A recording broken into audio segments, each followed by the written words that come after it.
Hi, everybody. My name is Greg Wolf. I'm the Director of Education for IAVM. Welcome to Focus Forward.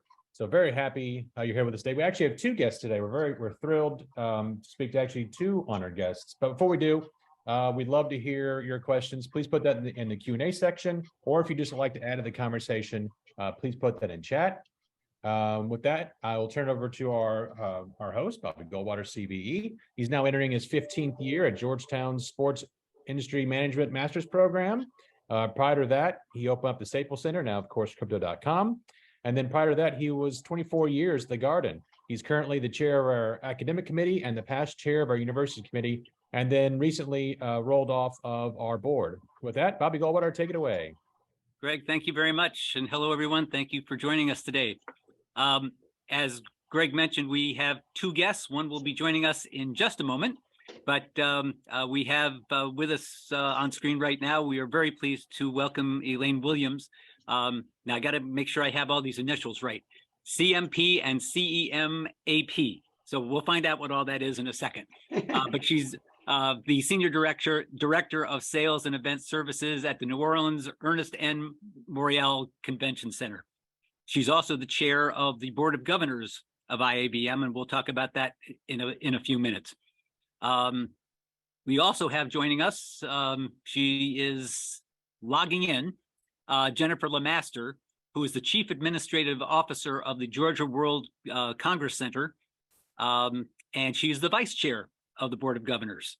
So we'll be talking about the Board of Governors, what it does, and one of its primary functions, which is organizing, running, and this year reimagining the Senior Executive Symposium.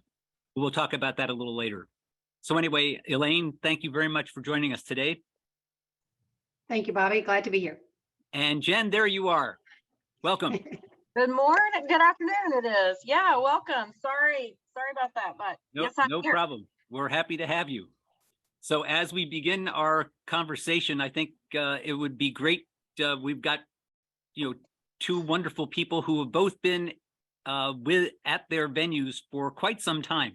So I think it probably would be a good idea just to understand what each of you do, and then also get your perhaps your career progression. So Elaine, let's start with you. What exactly do you do at the Morial Center, Convention Center, and what are your primary functions right now?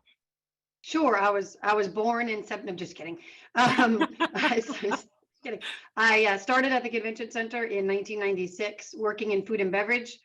Stayed there for 10 years. I started in sales and kind of worked my way into operations, and then to AGM, and then to the general manager position, and kind of learned everything I could about food and beverage, and also working for a corporation. And then eventually I switched about 16 years ago, almost in May, I switched over to the Convention Center side.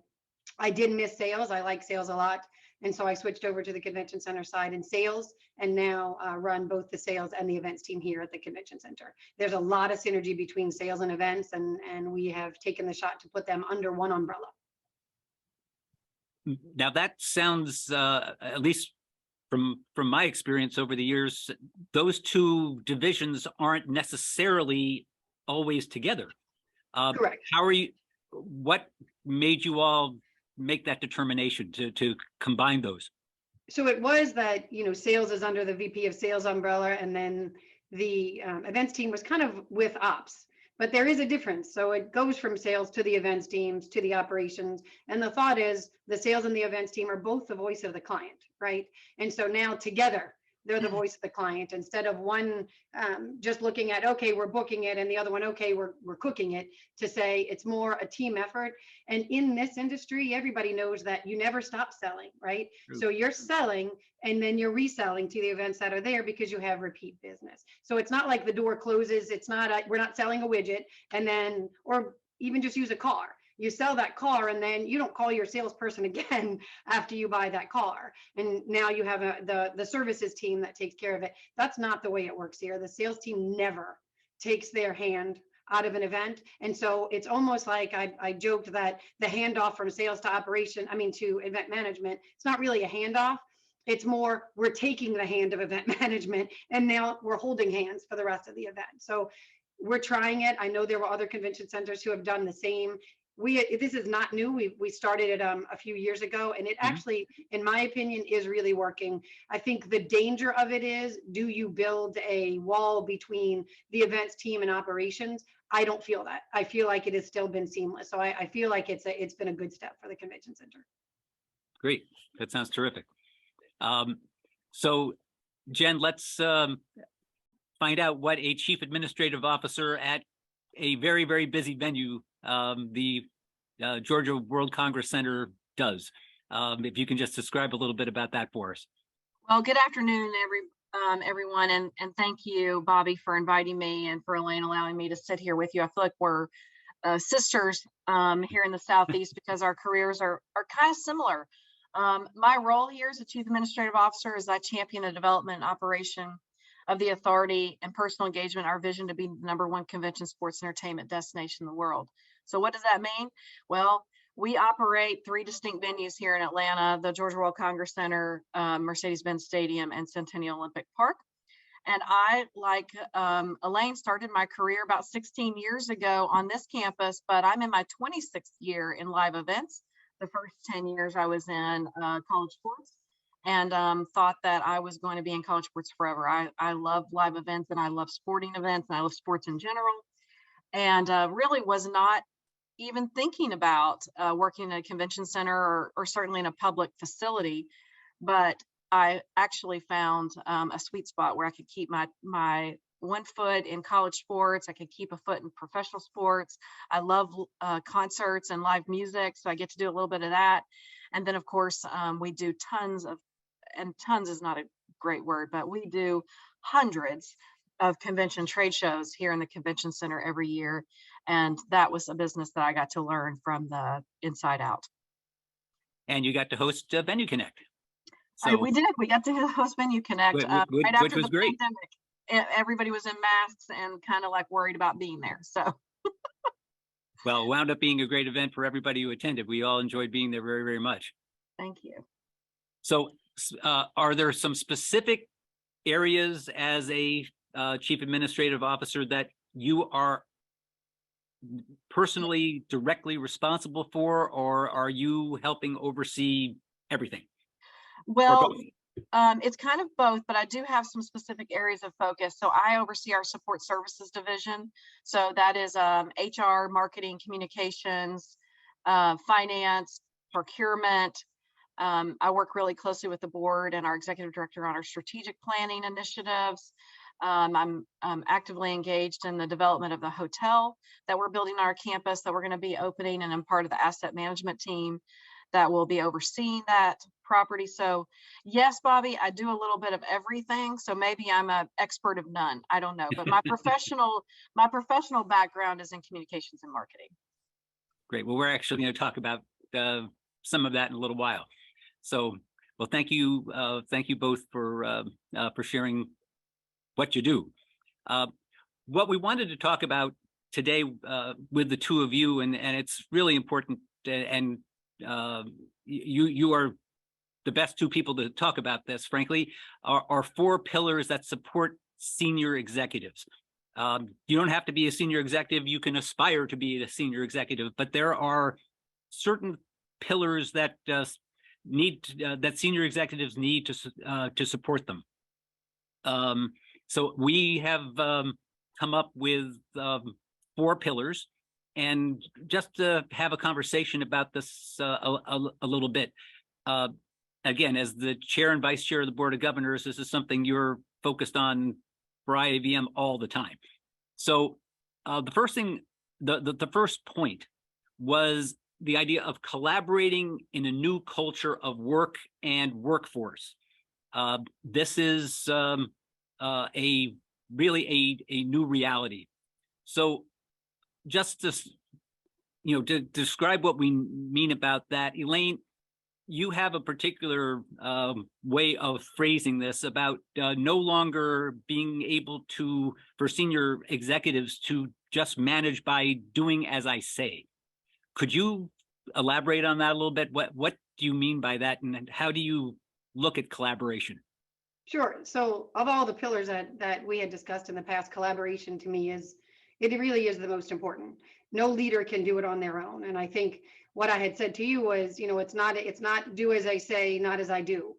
Leaders have to be able to lead by example. There is no, this is the rule. I might be breaking it over here, but this is what I want you to do. So I think it's super important, number one, to recognize nobody can do this alone. Jen talking about her job and thinking of everything that she does.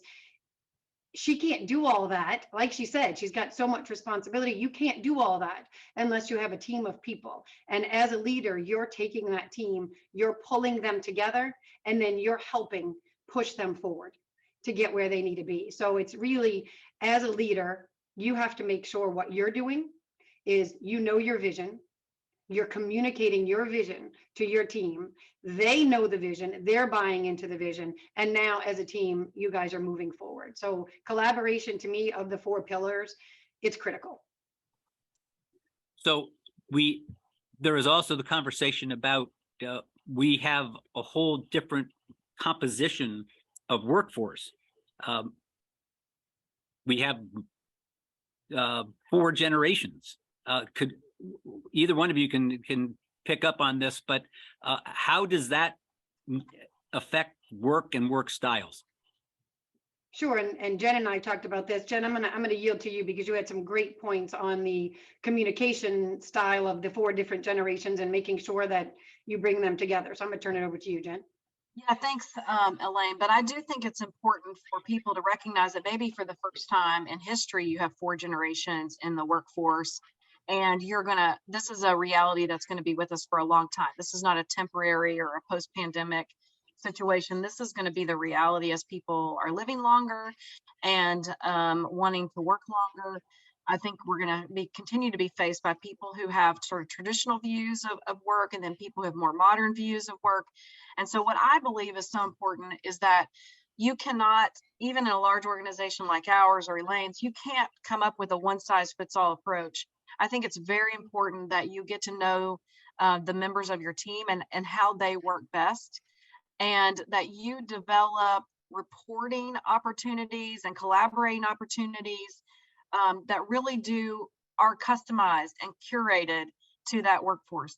And that is what on my team today, I have 4 generations on my leadership team. And I have people who consider themselves self-identified traditionalists. They do their best work and their best thinking in the mornings. They want to be in the office. They really appreciate when others are as well.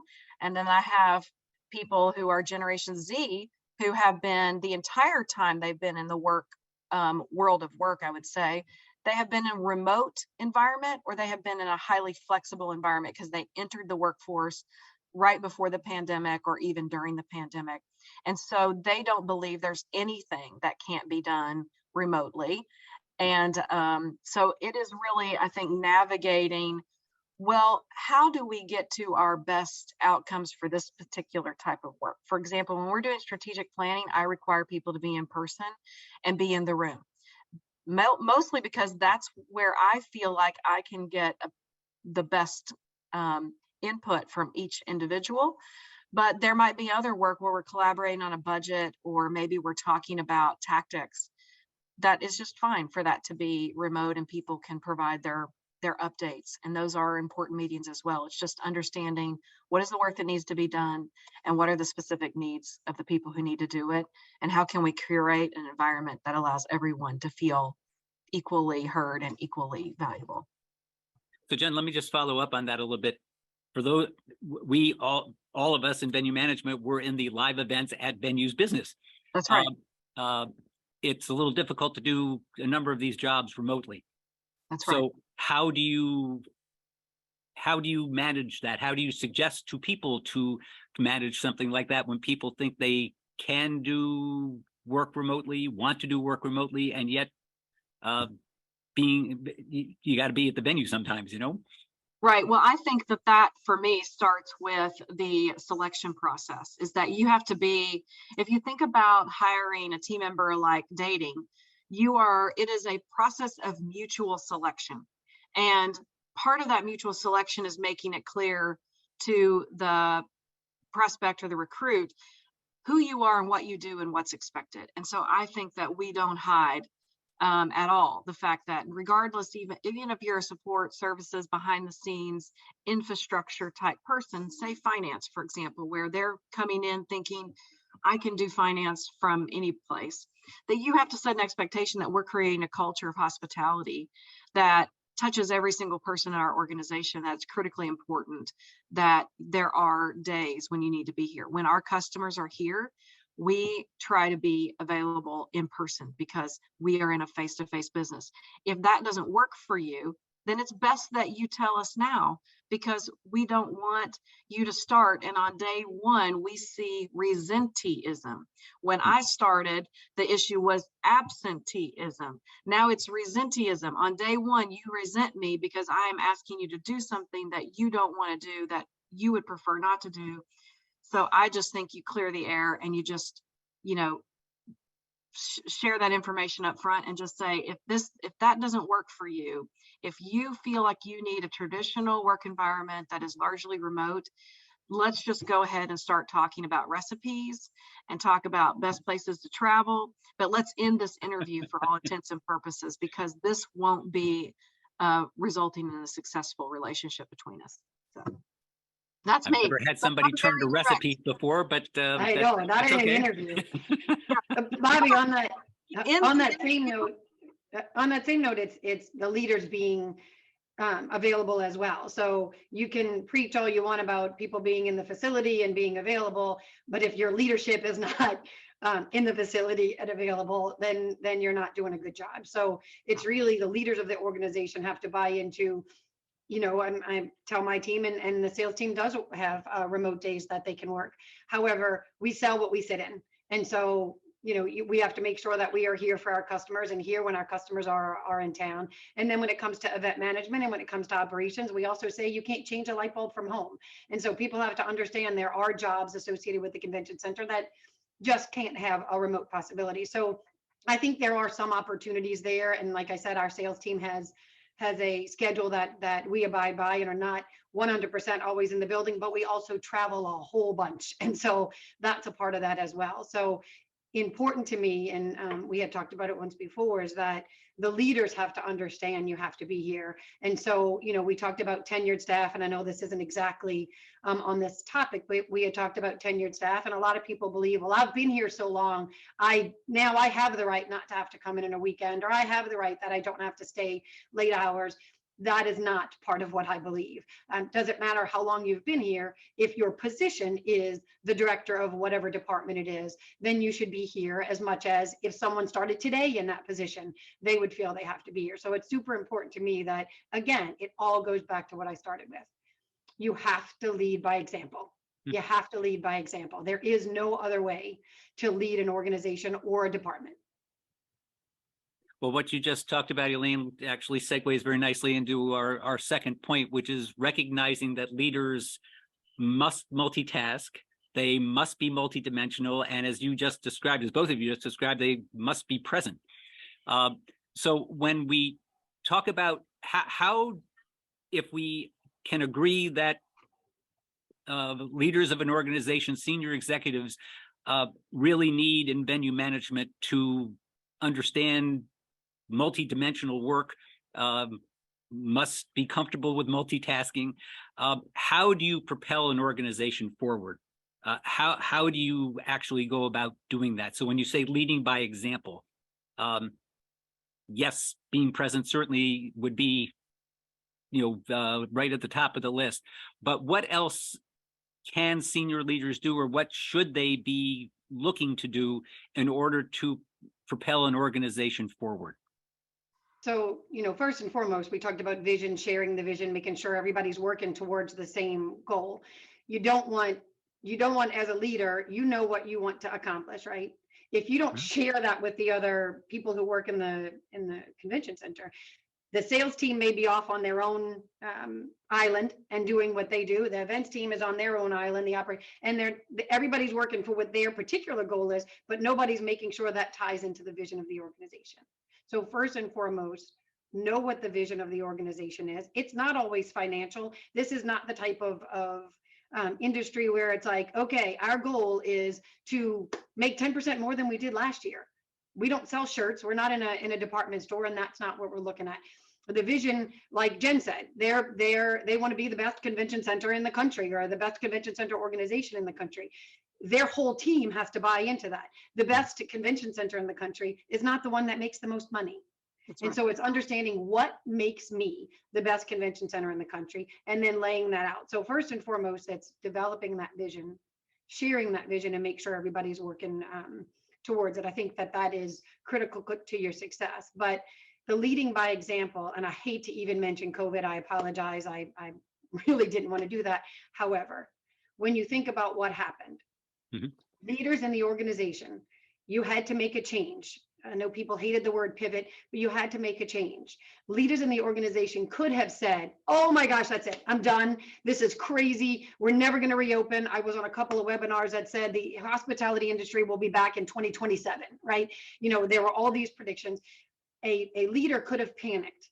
A good leader would take a step back and say, okay, we have to make a change. Let's see, how do we make a change? And then bring everybody onto that change. Because when they see you panic and you throw your hands up, what do you think they're going to do? Your entire team's going to panic and throw their hands up. And so when it comes, so that the multidimensional, the multitasking, it's really, multitasking is all about managing change as well. You know, this is coming and you're having this conversation, but oh, there's this conversation over here, and you have to manage that as well. So I think a good leader, you know, really is taking those changes, being able to manage them, and bring their team along with them as they do it. Yeah, and if I could add on to what Please. Elaine was saying, I would say for me, it's all about the fundamentals. Like you never get so far from the customer that you don't do the things that got you in the seat in the first place. So for me, one of those, I'll give you something practical and I'll give you something a little bit softer. But I have a trash picker in my office. I stole this idea from Disney. I didn't come up with it, but it actually has a label with my name on it. And when I'm walking the building, even if I'm going out of the office and I'm going to walk over to the coffee shop, I always take my trash picker and I pick up trash on my way. I never have a shortage of things to put in the trash can. But I think it goes a long way to show team members that I can pick up trash. Last year, we produced an event that was a self-produced event. We did it in pretty short order, about 100 days. And we had a lot of barricade to set down in Centennial Olympic Park. I moved barricade. And people kept saying, oh, Jen, I'll get that. I'll get that. I'm like, Jen can move barricade. I started my career moving barricade. Okay, it's good for me. I'm getting my steps. I don't have to work out later. This is good. So it's practical things like that, but then it's also being present with the customer. I still host our suite, or I host our customers. I still say hello on site visits. I always make put it on my calendar when somebody's here doing a planning meeting and I stop by during their lunch break and say hello. It's not because they know me, their relationship isn't with me, it's with someone else, but I want them to know that they're important and they're special and I know they're here.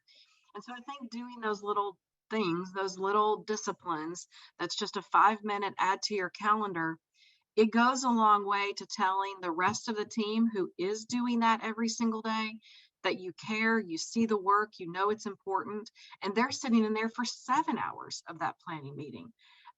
It's not a big sacrifice for me to take 5 minutes and go over and say hello and comment on our salesperson or our event leader and say, oh, you've got the best, because we do think we have the best. I mean, I'm not just saying that, but it's like to reinforce them to the client. You have the very best people here to help you with your event. And then I'm often told by team members later how much that means to them. And it's 5 minutes out of my day. It's really not a big deal, but it means a lot. Same with knowing, like I said, knowing the operations team and the work that they're doing and the schedules they're up against. You were talking, we started this on multitasking, multidimensional, but I think it's very easy for people in my field, in the support services division, to say, well, I just gave you examples of, sort of sales and customer relationship, customer experience management and operations. Those don't fit in my wheelhouse, right? It would be perfectly fine for me not to do those things. I don't agree. You have a great expression that I just would like to have on the record here. You talked about when we were having this discussion about making invisible work visible. That's right. That's right. Can you just could you just explain what you mean by that? Making invisible work visible?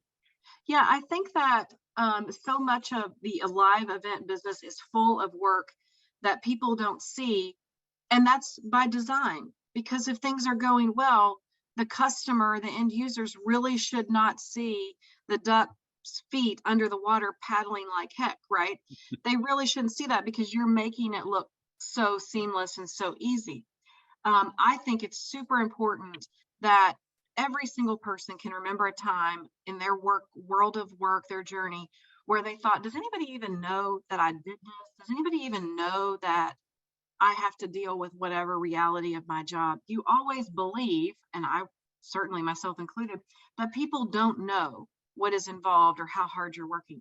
So I think it goes a long way when you can recognize that invisible work. I know when I get a safety plan, okay, I'm not in public safety, I don't supervise that function, but I get I'm on the distribution to receive the security plans for our events, that if I make a comment on the email back acknowledging that I have read that plan and that I understand, so I try to pull out some unique facet of that plan that I can acknowledge the team for having done, you are making invisible work visible. Even though there were probably a dozen meetings that went into preparing that document and I wasn't a participant in one of them, and they have presented a work product, a document.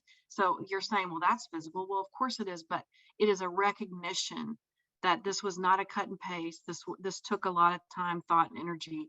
And someone on my leadership team is pointing out a nuance that is actually really important, and it's reinforcing to them, we're paying attention, we know what's going on, and we recognize that invisible work.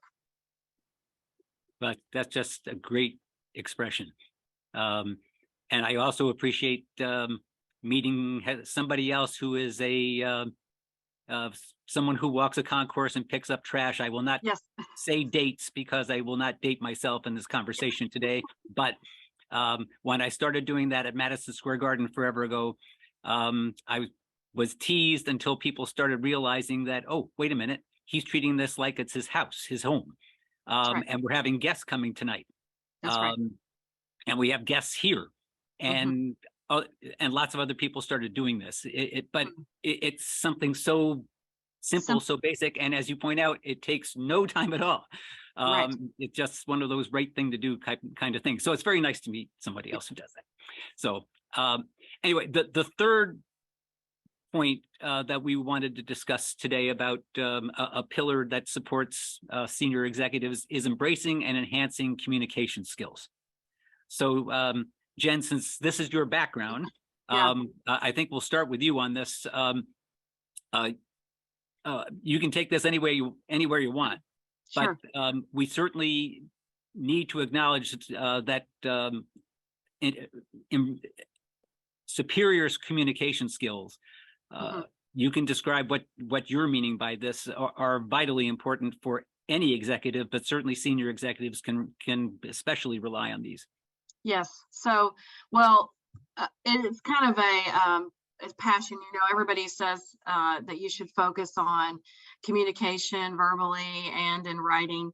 And then somewhere, this is what I've experienced, as you get more and more comfortable with your command of your expertise, it's not uncommon for me to meet great talkers, people who can really, they can instinctually talk about the business or the industry or something that's going on.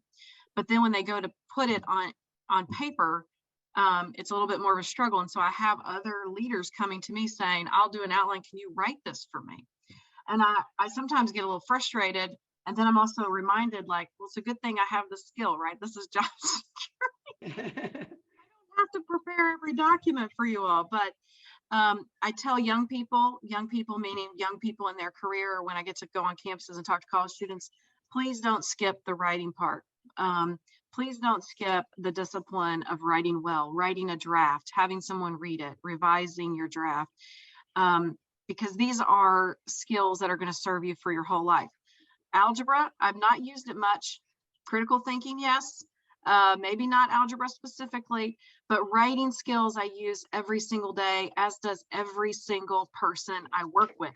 It is the one thing that connects us all. So I would just say about communication skills, of course, you have to be able to present an idea verbally and articulate thoughts, ideas to boards or what have you. But the thing that actually lasts is what is in writing. The reports we prepare for our board, is we're a public authority. That is for digestion by the general public. That is what is kept as the archive forever and ever and ever, and will live long past me.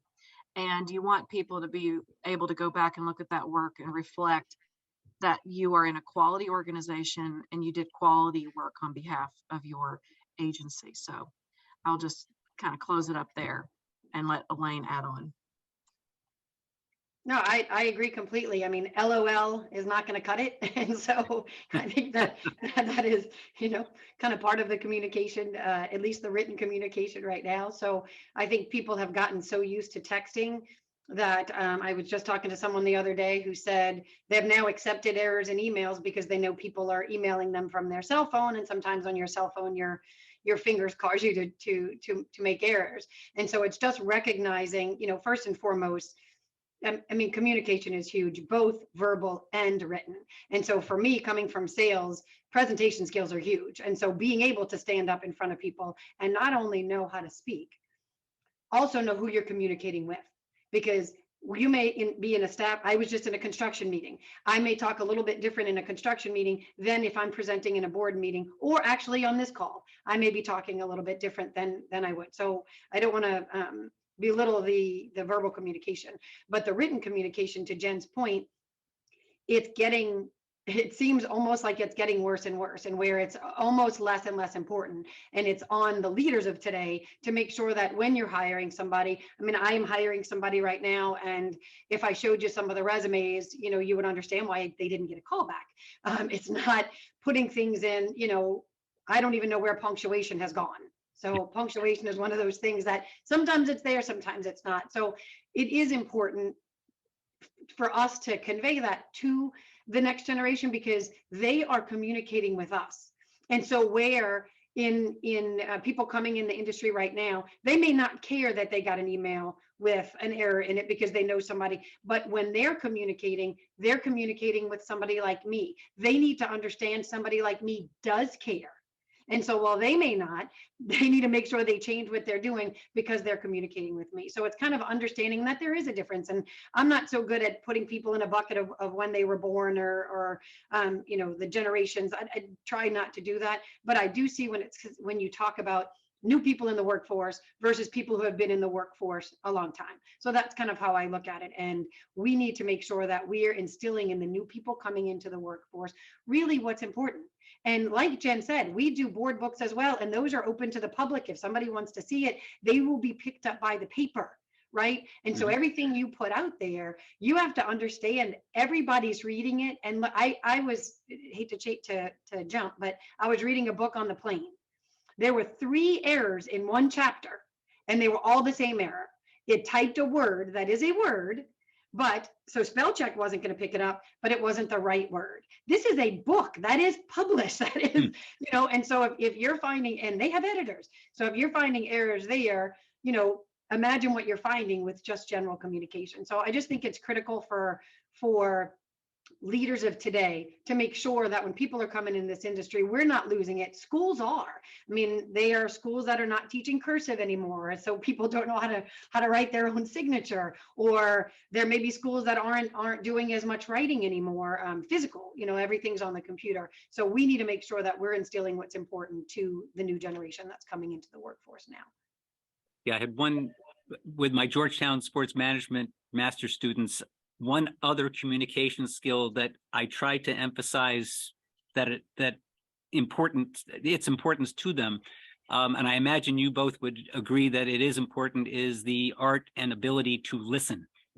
Could either of you just comment about how important that is to really understand the importance of listening? Well, I think the best way to say it is what I think I heard from my kindergarten teacher, is that God gave you 2 ears and 1 mouth for a reason. And so I'm not sure that is, appropriate for this audience, but that is true. And, sometimes I even find myself when someone else is talking, I'm thinking of the response. There's a danger in that, because when you're thinking about your response, you're actually not paying attention to the last of what they're saying. And so it is, and I'll turn it to Jen, but to me, critical to listen, let the person finish, and then comment. Yeah. I couldn't add anything more to the conversation with that. Yes, it is shocking to me. And I see this really, and I'm glad you're sharing with your students, Bobby, with students who have been the stars of their parents' show for their whole lives. And so they're very unaware of talk time and the sort of the reality that they are still in their prerequisites from a world of work standpoint, that they're joining a corporate environment where maybe listening would serve them well and hearing what's really going on in the business before you start imparting the wisdom. But I also do think about all the time that it's so generational that the way they have been raised is to be the star of the show. And so they enter every meeting with a script they want to deliver. So maybe we can help them by tempering expectations about, these are meetings you should listen in. These are meetings you should take notes and we should talk about offline for the first few months, you know? I don't know. Maybe we should structure that, Bobby, to help them with that. Well, anybody who can sign up will be great. Yeah. So our fourth and final pillar that we wanted to discuss today is finding ways to keep learning and to stay connected. So I think to talk about this, what we already talked about from I guess a culture point of view, that you're not too good to do work. But Elaine, could you just talk a little bit more about that idea and how that helps an executive stay connected? I could probably talk for another 45 minutes if we have 45 well, minutes. let's see. I'm not sure we do. Because this is my passion. I was in an interview recently, and the applicant mentioned the word hungry, and that is very important to me. And so as any phase of the organization, I don't care if you work with them for 5 days, 5 months, 5 years, or 25 years, you have to stay hungry to learn. And so what I was saying earlier is that when I was driving in, I was thinking about this, and what popped into my head was the athlete. You don't find an athlete who 5 years later, they're like, I think I'm just going to sit on the side. Maybe. They are always learning. They are always working. They are always want to be better. Why would this industry, why would any job be different? Everyone should be looking to, I mean, unless you have announced your retirement, then maybe you can take a break and step back. But we always have something to learn. I mean, the environment in this industry is so ever changing that there's no way you can possibly know everything, because tomorrow is something completely different. So and this plays directly into the Senior Executive Symposium.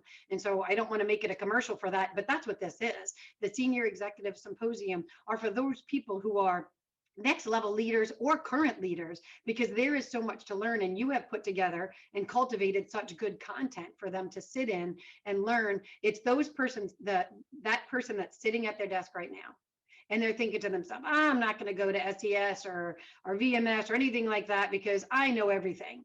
You know what? Time to retire. It's time to retire. Time for you to step aside and let somebody else who is hungry and passionate and wants to learn, let them come into your place. So this is one that, honestly, I'm going to stop talking, only because if I don't, I'm not going to shut up. So I know we're running out of time, so I'll turn it to Jen. Go ahead, Jen. Yeah. So I was going to say the best piece of advice I have gone back to many times over in my professional life from my college guidance counselor was to remain academically curious. And I've always used that as remaining academically curious. Like when you go to college, and especially when you get into your more senior level courses where this is your field of study, this is your interest, this idea of academically curious, you're asking questions. You wanted to read your textbooks, you wanted to read the articles that were given because that was stimulating something inside you. That's why you chose that major, hopefully. And so he was like, never lose that as you get into your professional life. Always challenge yourself and remain academically curious. So my passion has always been learning and seeking out learning opportunities, because I missed being in a classroom.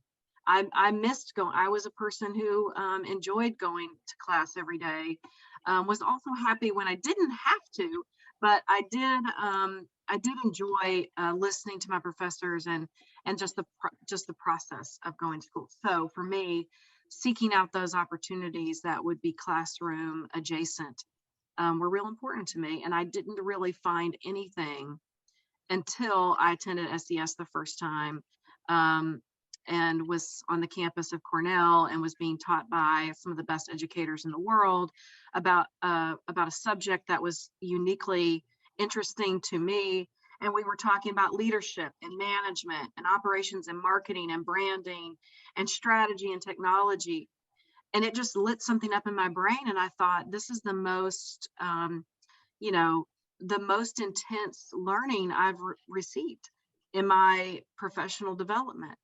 And so I went through the 3-year program because that's what it was at the time. And then I asked to join the board because I didn't want to leave, because I didn't know where else I was going to get it.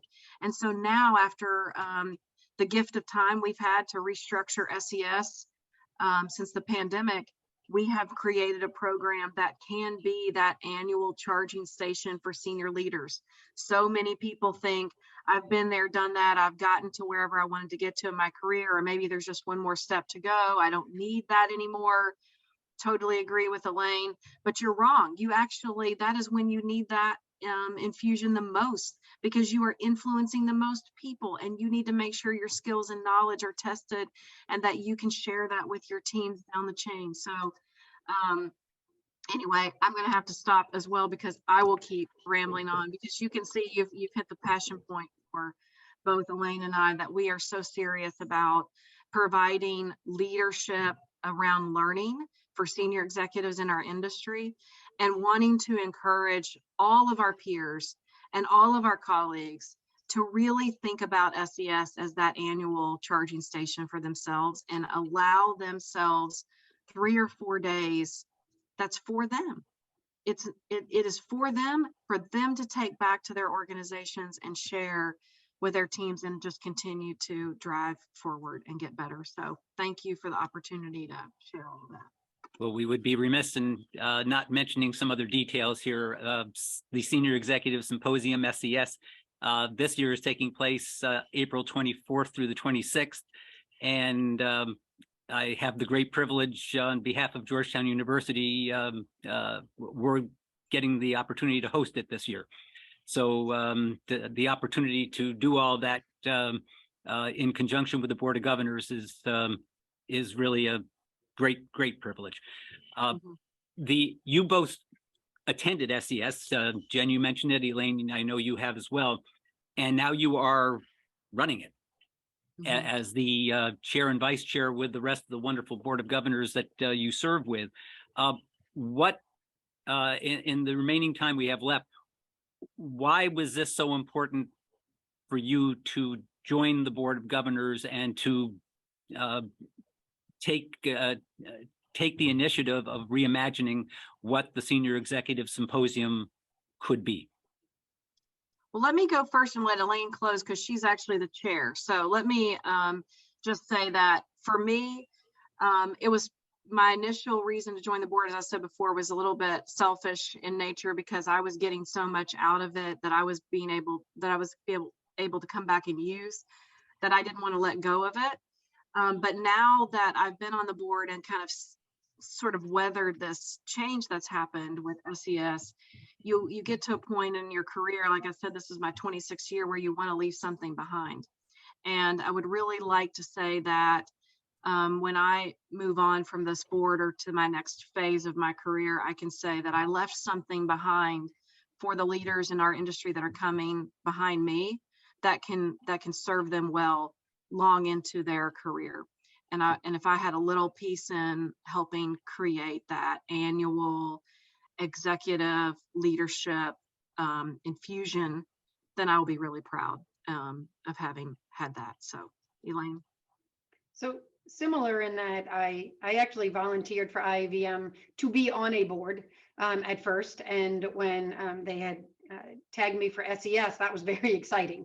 And it was as a board member, not as chair of the board. And sitting as a board member on SES and watching what it was going through. And so, we all know we kind of lost SES for a moment, just like everything else, and watching what could potentially happen to it, and that it could potentially go away. I mean, you didn't know what was going to come out. And so in 2021, when they had asked if Jen and I would be the chair and co-chair of the event, or vice chair of the event, it was critical that it needed an infusement. Like you said, it needed to be reinvigorated. And so it was like, okay, I really want to be a part of this. We're not gonna say, okay, this is what it used to be, and that's exactly what we want to make it, because that's a danger of everything coming out of the pandemic. Everything is, oh, good, I want to be just like I was before. I think that's dangerous. Yes, it was great before, but how can we make it better? How can we come out even better than it was before? So it had a chance to be reimagined. Well, how exciting is that, to be chair and vice chair of an event that actually can be reimagined? And we're not just stepping into it and going, okay, this is what we did last year, we're going to do it again. Okay, this is where we were last year. Jen and I we did a site visit. I mean, who would have thought that would be something that would be in our bucket? So I actually am so glad that I was able to be a part of this. And I know change is hard, and I know there are going to be some people that have maybe been to it before that'll come to it this time and say, well, I missed this or I missed that. I'm hoping that everybody approaches SES with a whole new outlook, because even the design of it is different. So not just the location, but the design. The design is that you can come every year, like Jen said, and I think I put this in one of my quotes, is that every time I go to a conference, just went to one this week, what I try to do is take back a nugget, right? Well, when you go to SES, you have to bring an extra suitcase, because that's how much that you learn there. And so if you could find this annually, where you take 3 days out of your schedule, and it may not be Jen and Elaine going next year, yes, or in a few years, even though Jen really wants to go, it may be that Jen now has looked at another person in her organization and said, you know what, they need to go. So not necessarily do we have to be there every year, but someone in your organization should attend SES each year. And so I think it's super. I am very glad for the opportunity to do this and be a part of the change, and getting to meet you, Bobby, and listen to the stuff that you have. I've learned from you already. So I just think it's been a great opportunity. Well, thank you for that. We have apparently, according to Greg and Darlene Somers, we have still some few spots available. We hope people have the opportunity to come to Washington, D.C. next month. You can find Bobby, information. if I could say one more thing on that. Sure. Having the opportunity to work with Jen, and yes, she thinks she has the best staff, and of course I'm going to say we have the best staff. Really, that's an opinion. However, being able to work with Jen and seeing other strong leaders in the industry, and this is Women's History Month, so other strong women in this industry, and watching what they can do and the change they can affect is just amazing. So just take the opportunity to say that it has been a pleasure having Jen as part of this. And I know that I couldn't have done it without her, but I feel like, honestly, SES is lucky to have the group that they have. The board is just amazing. And true. Yeah. Well, and we were very lucky to have both of you joining us today for Focus Forward. So Elaine, Jen, thank you very, very much for your time and all the insights and talking about SES. We sincerely appreciate it. Again, thank you very, very much. Thank you. Thanks, Bobby. Thank you, Elaine. Thank you, Jen. So folks, thank you for joining us. Please come to SES if you can, April 24th to 26th at Georgetown in Washington, D.C. next month. And we will be with you the day after SES ends for another Focus Forward. So we'll look forward to seeing you next month. Until then, stay well, and thank you very much.